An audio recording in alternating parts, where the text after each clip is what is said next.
We begin this next segment in another dark place in history, communist Russia, where a woman spends 2 days and 2 nights giving birth to twin girls. But before she even gets a chance to be with them, to see them, they're taken away from her.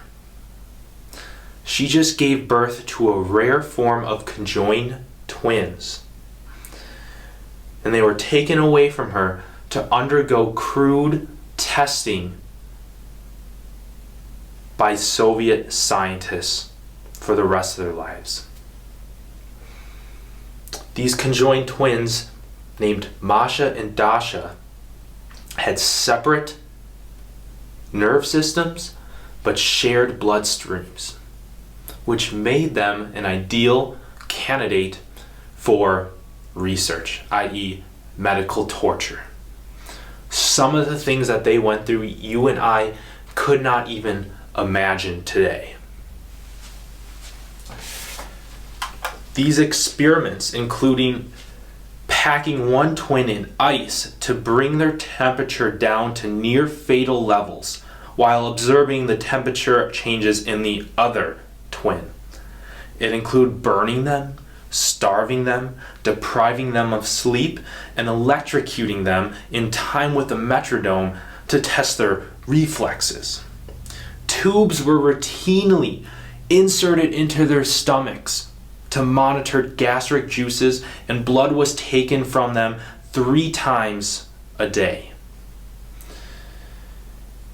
In 1956, things started getting better in Russia. They were transferred to a Central Scientific Research Institute of Traumatology and Orthopedics in Moscow, where they were taught to walk and given an elementary education. They were kept hidden from the public in a children's ward there for the following 8 years. The twins had by now developed a very different personalities, with Masha being dominant, boyish, and cheeky, and Dasha was submissive, thoughtful, and quiet. Dasha fell in love with a fellow student, but Masha put a stop to that romance. Dasha fell into a depression and tried to hang herself when the pair was 18. This coincided with them being told by a medical commissioner which graded disability that they had been placed in the lowest grade, meaning that they would have to spend the rest of their day in a retirement home with no right to work or to be independent in any way. At that time, they were also able to buy alcohol, and they became severely alcoholic, or I should say, just Dasha did. But because they shared bloodstreams, Masha also became drunk. Can you imagine the conflict on that one? They made many attempts to stop drinking, which included hypnotism, magic spells, and being sewn up, which is a process of them placing a capsule under their skin and someone telling them if they drank, it would trigger that capsule to release toxins into their body and it would kill them. But even that didn't stop Dasha. Masha fell ill on the 13th of April 2003, complaining of back pain. She died the following day on the 14th of April, 17 hours after the onset of symptoms. Dasha was taken to the first city hospital and died another 17 hours later due to blood poisoning from the toxic byproducts of Masha's decomposing body connected to her. At the time of their death, they were the oldest living conjoined twins in the world.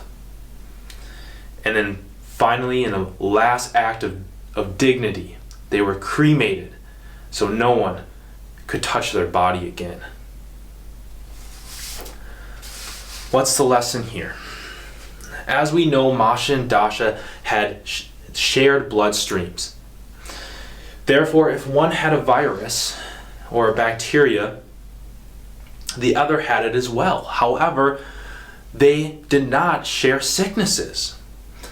If one became ill with a childhood disease like measles, The other one did not experience it, even though it was in their blood.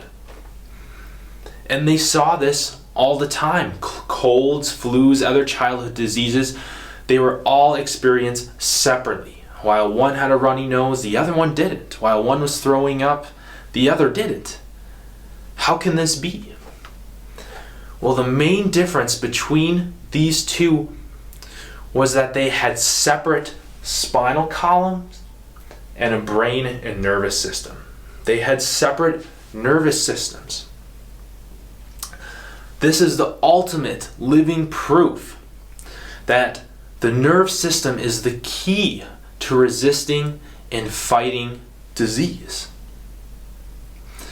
and keeping that you have a body that is infertile for bacteria and other germs to grow.